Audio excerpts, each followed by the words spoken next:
29 minutos pasan de las 10 de la mañana, 12 grados la temperatura. Seguramente alguna vez fuiste a Mar del Plata y pasaste por Chapadmalal y alguien que iba en el auto, que era un poco más grande que vos, te dijo: acá en 1945 el general Perón pensó en la gente que no podía vacacionar y dijo: vamos a quedarnos con estos terrenos para que, y así el complejo de Chapadmalal tuvo una historia enorme que permitió que mucha gente pudiera ir de vacaciones, pudiera conocer el mar, pudiera tener un lugar que está buenísimo además para poder disfrutar. Bueno, el gobierno de Milei, como tantas otras cosas, tomó una decisión y por eso estamos en línea con Fernanda Raberta, senadora de Fuerza Patria, que presentó un proyecto para restituirle a la provincia el complejo tan importante como símbolo del turismo.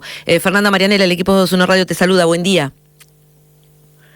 A ver, estás muteada, a ver si te desmuteas, ahora estamos. A ver, ahí está. Viste que soy como la gente grande. Sos como la gente grande que va en el auto. No te quise decir. Aparte buenísimo, porque es obvio que ya sé yo que estoy muteada, porque espero muteada, pero ya me olvidé y ya no lo puse. Bueno, no importa. Bueno, gracias. No importa. Buen día. Buen día. Bueno, pero es verdad lo que yo digo. Siempre alguien te cuenta que es Chapadmalal. Y Siempre. Y mira que de las cosas más hermosas que me han pasado con ese proyecto es la cantidad de gente que me escribe por las redes para contarme alguna historia. Claro. Historias de amor, historias... a lo largo y a lo ancho del país hay alguna familia que tiene algún familiar que ha venido a Chapadmalal o a conocer el mar o a poder tener las posibilidades del viaje de egresados o hacer un viaje como jubilado o hacer un viaje porque ya hace varios años con esos encuentros que se hacían educativos con el eje en la memoria, los derechos humanos. Entonces, la verdad que es súper transversal Chapadmalal, pero como vos decís, tiene una historia y un origen, que es justamente el turismo social, que se ancla en esa idea de que los trabajadores tenían no solo derecho a las vacaciones, no solo derecho a las vacaciones pagas, sino además a ir a un lugar de calidad, poder descansar en familia y poder pagarlo. ¿No? Porque a veces, ahí con lo de Chapa hay como, viste, se puede aprovechar a dar esta discusión en la que nos metieron, que es bastante tramposa. Chapadmalal no es gratis. No. Chapadmalal no fue pensado para que, entonces vayan los que no trabajan. No. Chapadmalal tiene un sentido histórico que es para el trabajador la misma oportunidad que para el patrón. El patrón se puede pagar en Mar del Plata una temporada entera en una casa, en tales barrios de Mar del Plata, en ese momento, ¿no? Sí, ahora, sí. Otra historia del turismo, de hecho cambió la composición del turismo, pero en ese momento, y podía conocer Mar del Plata, y podía estar meses en unas casas hermosas, y después los hoteles sindicales, después los hoteles 5 estrellas, pero siempre esa idea de que a Mar del Plata se va a descansar, se va a disfrutar y se va a ser feliz. Por un tiempito sos feliz. Cuando Perón pensó en ese complejo, y después, por supuesto, bastantes años después lo pudo inaugurar, porque la verdad que es una obra monumental. El complejo turístico Chapadmalal tiene muchos hoteles, tiene un museo, tiene un teatro, tiene centro comercial, tiene salita, el complejo es enorme, es una ciudad turística. Sí, claro.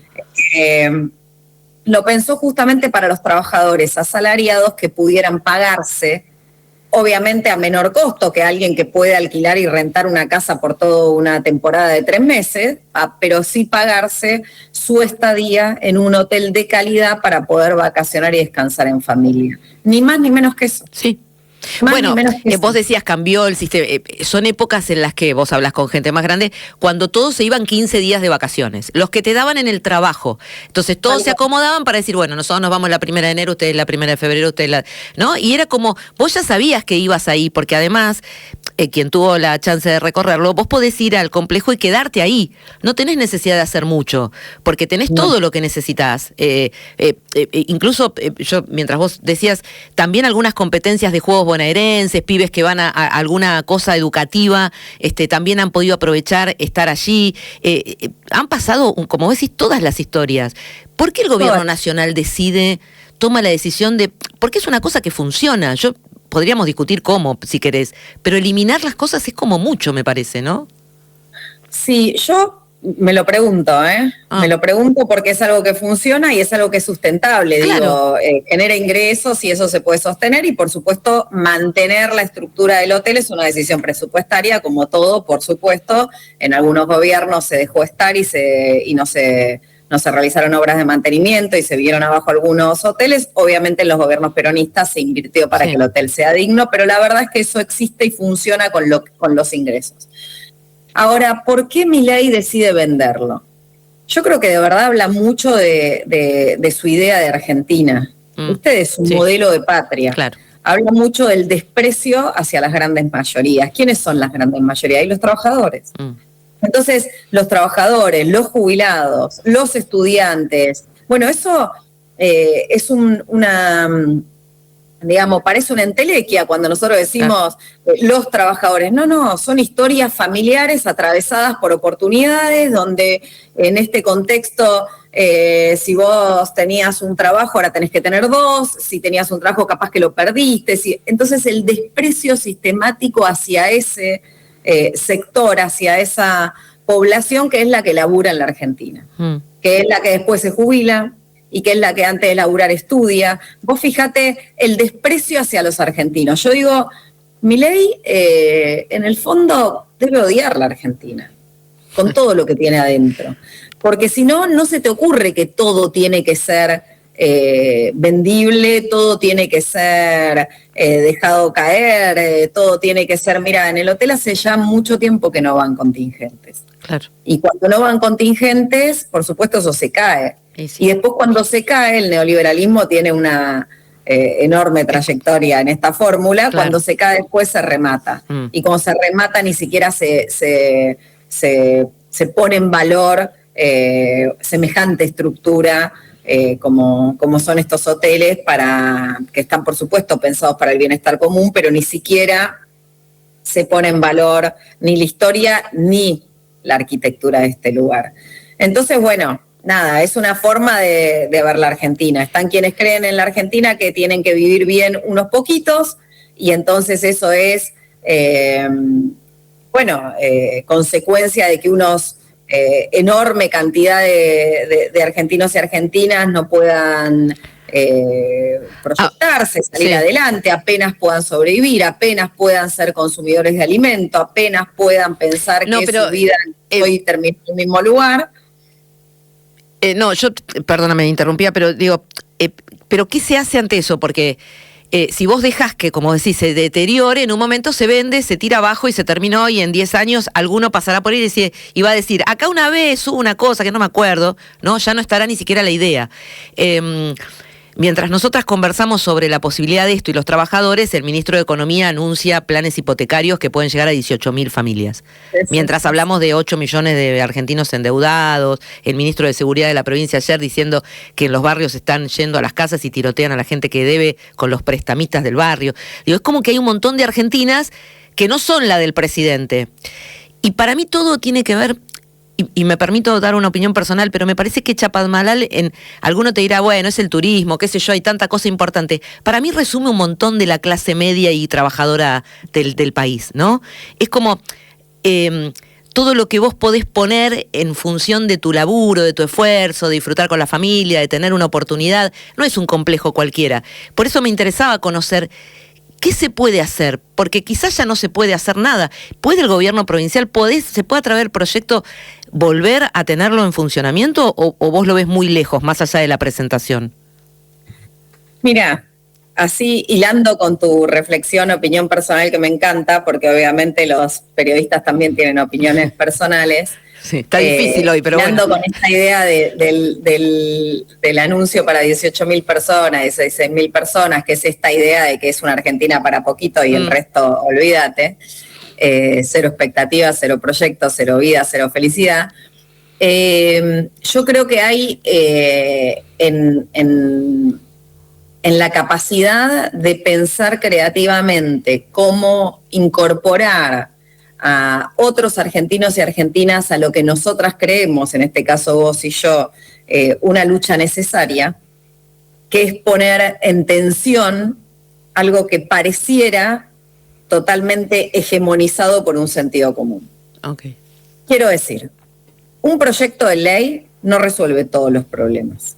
Un proyecto de ley genera discusión. Acá, de hecho, ya anunciaron qué bloques no van a acompañar este proyecto de ley y ahora te cuento en qué consiste porque también hay una parte que es del tipo contar de qué se trata, pero digo más profundamente. Entonces yo he tenido que discutir el proyecto con otros bloques. Entonces he tenido que argumentar por qué este proyecto es necesario. Y en la argumentación hablamos de la necesidad de una Argentina que nos contenga a todos. Uh-huh. Y entonces se vota, y entonces se discute, y entonces se argumenta, y entonces también esa obligación de construir un sentido común que ponga en discusión el sentido común donde un anuncio sea para 16.000 personas y ese sea un anuncio del Estado Nacional, o donde se naturalicen la violencia absolutamente desatada y descontrolada que en este momento estamos asistiendo. Yo vivo en Mar del Plata, no sí, te claro. puedo decir lo que estamos viviendo, parece una película de terror, La Purga, ¿viste? Es una locura. La verdad es que este proyecto pone en tensión un modelo de país. El modelo de país es si podemos los trabajadores tener acceso a las vacaciones pagas, ¿dónde vamos a ir a vacacionar? Que por supuesto viene con la discusión de la flexibilización laboral que se dio en el Congreso. Claro. Porque si no, por eso insisto con lo mismo, este proyecto viene a discutir en qué Argentina queremos vivir. Por supuesto, es un proyecto acotado a una realidad que es la de no perder el complejo turístico Chapadmalal. ¿De qué manera? Bueno, explicándole a la sociedad que ese hotel fue construido, como vos decías, en el gobierno de Perón, sobre unas tierras que eran provinciales y que fueron expropiadas con un fin, con un objetivo. Ese objetivo era el turismo para los trabajadores que pudieran tener una arancel, una estadía al alcance de sus posibilidades y sus ingresos. Trabajadores que tenían salario, que pudieran ocupar parte de ese salario a irse de vacaciones. Ese hotel fue creado con ese fin y para eso fueron expropiadas las tierras de la provincia de Buenos Aires. No fueron expropiadas para otra cosa. No puede haber un hotel 5 estrellas, ni puede haber ahí un centro de convenciones que no tenga que ver con... No, ese hotel fue expropiado, el gobierno nacional le expropió las tierras. Entonces, ¿qué decimos nosotros con esta ley? Bueno, la provincia de Buenos Aires en su momento permitió que esas tierras fueran expropiadas. Bueno, ahora queremos que vuelvan a la provincia de Buenos Aires porque ese objeto por el que fue decidida esa expropiación hoy no se cumple. Hoy bien, no se cumple. Bien. Entonces vuelva. Por supuesto, si vuelven las tierras, vuelve el complejo, entonces nosotros en la ley decimos además, la provincia de Buenos Aires se va a hacer cargo del complejo turístico. Y también ponemos que para ser utilizado ese complejo turístico para lo que fue creado. Claro, tampoco puede ser que otro gobierno en la provincia de Buenos Aires de repente logramos que ese caminito se vaya desarrollando, quedan los hoteles en manos del Estado provincial y entonces viene un gobierno de turno que dice, bueno, nosotros creemos como Milei, el neoliberalismo impone que solo puedan acceder a ciertos bienes ciertas personas, cada vez menos, que esas menos personas puedan tenerlo todo, pero que el resto de las personas no puedan tener nada. Nosotros estamos con esa idea, creemos eso y entonces esos hoteles los vamos a privatizar. No. Tampoco puede pasar eso. ¿Y quién te dice que no a eso? Y bueno, por supuesto... La Libertad Avanza entiendo que no. Acá sería la oposición, pero obviamente el oficialismo de Milei, los bloques oficialistas del gobierno nacional, por supuesto votan en contra. La verdad, es una discusión que trasciende. Yo digo, este modelo de país que está llevando adelante Milei con sus decisiones políticas es un modelo educativo, es un modelo de laburo, es un modelo económico, es un modelo social. Y yo digo, no tiene nada que ver con lo que yo pienso. Es un modelo educativo que piensa que la educación no tiene que ser obligatoria y que los padres no tienen que tener la obligación de mandar a los chicos. Es un modelo económico que dice que el trabajo sea absolutamente precarizado para que compitan entre trabajadores y entonces haya cada vez menos salario y cada vez tengas que tener más laburos y más changas y una economía tan negreada y tan poco registrada que cada vez tengan menos derechos los trabajadores. Es un modelo social en donde sálvese quien pueda, pero además violentamente. Entonces, este proyecto viene a decir eso. También hay un modelo de turismo en este tiempo histórico y no tiene nada que ver con lo que históricamente hizo el peronismo, que es pensar que al turismo tenemos que acceder todos porque el derecho al descanso también hace que los trabajadores trabajen mejor. Fernanda, yo no quiero despedir. Tengo un montón de mensajes de amigos, de no amigos, de oyentes hablando de Chapadmalal. Tengo mensajes de hasta esos de amor que no se puede, que no puedo reproducir. Porque tengo una amiga nomás diciéndome, mis viejos, bueno, me coincidieron ahí y digo, pero pará un poco. Es un montón. ¿Viste? No. De vida. Claro, bueno, pero no quiero dejar de preguntarte porque tenemos la sensación, nos pasa por encima esta ola del endeudamiento y de lo que está pasando y de lo que pasa en la calle, de lo que todos los días contamos, pero también uno tiene la sensación de una sociedad, lo charlábamos esta semana, estuvimos hablando con mucha gente en relación a la juventud, ¿no? A los pibes y a las pibas, que quizá eligieron a Milei, que vemos que quizá otros espacios empiezan a buscar. ¿Ves la posibilidad de un peronismo encontrando, que la gente encuentre allí una respuesta, que se haya pasado ese enojo tan grande a decir esto tampoco, o todavía las internas no permiten que muchos de los que se desencantaron, muchos de los que no votaron al peronismo y siempre lo habían votado, muchos de los que no quieren la interna, todavía no pueden volver? ¿Crees que empieza a haber una posibilidad o todavía no, porque no se ve un candidato que empiece a formar parte de esa oposición? Mira, yo veo que estamos en un proceso en donde, más allá de las internas partidarias, los dirigentes, las discusiones y demás, lo que no logramos aún como sociedad es sentir que lo que le pasa al otro nos atraviesa y entonces que la unidad se dé por parte de un pueblo que está siendo castigado. ¿Qué quiero decir con esto?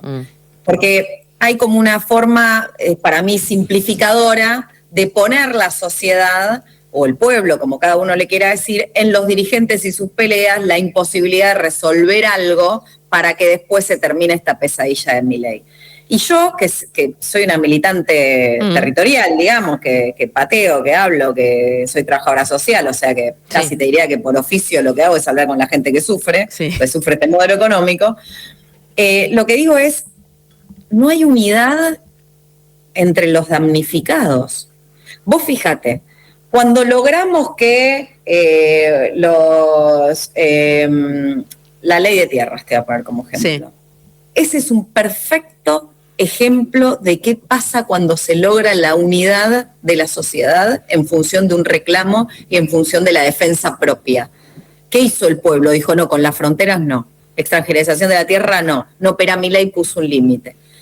¿Pero qué pasa? Y bueno, de repente quieren sacar la regulación y que haya farmacias por cualquier lado y cadenas y no sé qué, y los estudiantes universitarios no participan de ese reclamo. Y de repente los jubilados, capaz que los jubilados no participan del reclamo de los que despidieron en tal área, de tal lugar del Estado Nacional, y capaz que los del Estado Nacional no participan ni siquiera en el área del otro, y por ahí los del Estado, los empleados del Estado no participan cuando despiden a los trabajadores asalariados en una fábrica o y capaz que cuando las mujeres reclaman porque este tipo pone en duda hasta la figura del femicidio, no acompañan los que están siendo atacados porque toda la cantidad de millones. Si pasamos, tendría que tenerlo, esta respuesta tendría que tenerla sistematizada de tal manera de poder explicar una a una todas las barbaridades que sectorialmente, casi te diría, medio como esto de que ellos usan mucho la tecnología, las redes, casi que segmentan el daño que le hacen a la sociedad, logrando que ese nicho afectado por esa medida se encapsule y no se conmueva, no se interpele con lo que le están haciendo al que está al lado. Y eso lleva a que en las comunidades, sobre todo en nuestros barrios y en nuestra vida diaria, terminemos pensando que el responsable es el que tenemos al lado. Claro.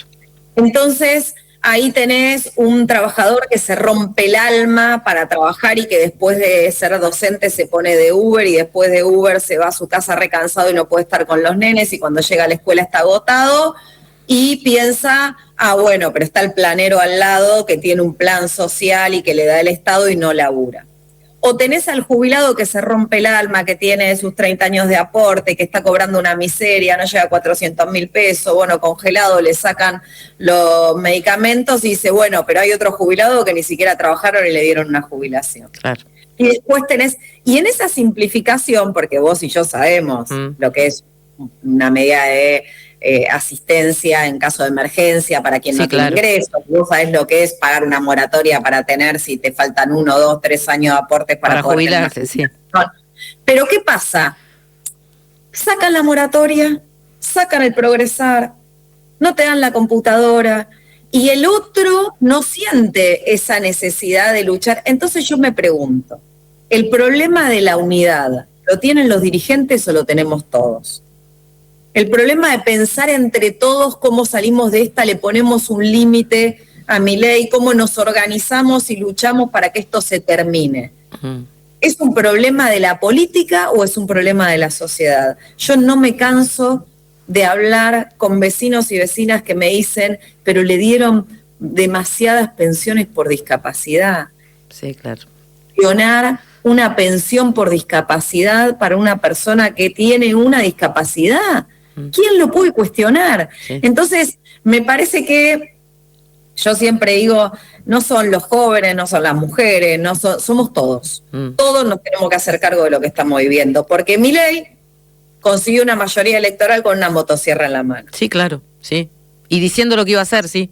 Sí, claro. Entonces nos tenemos que hacer cargo entre todos y entre todos ver cómo le encontramos una salida, porque no tengo ninguna duda que salvo esos poquititos, no quiero decirlo 16.000 porque no sé ni cómo es el programa de crédito hipotecario, pero salvo esos poquititos para lo que piensa Milei cada una de sus horas y de sus días desde que está gobernando, el resto, seas laburante, seas mujer, seas niño, seas estudiante, seas jubilado, seas artista, seas docente, seas profesional, seas comerciante, seas empresario de una empresa enorme como de una empresa chiquita, el resto a todos nos va mal, con el agregado de la perversión y de la crueldad como forma de vínculo social, donde la violencia se pone de moda. Entonces, es grave lo que estamos viviendo, pero tenemos que encontrar la salida entre todos. Fernanda, siempre es un placer charlar con vos, nos dejás pensando, a mí por lo menos me dejás pensando. Y eso es bueno en estos tiempos, que todavía tengamos ganas de pensar cómo hacerlo. Así que yo te quiero agradecer mucho la charla, y bueno, y estamos en contacto para lo que sea, vamos a seguir de cerca esto también, así que lo que necesites a disposición. Abrazo grande. Gracias, un placer hablar con vos. Gracias. Fernanda Raberta, senadora de Fuerza Patria. Y sí.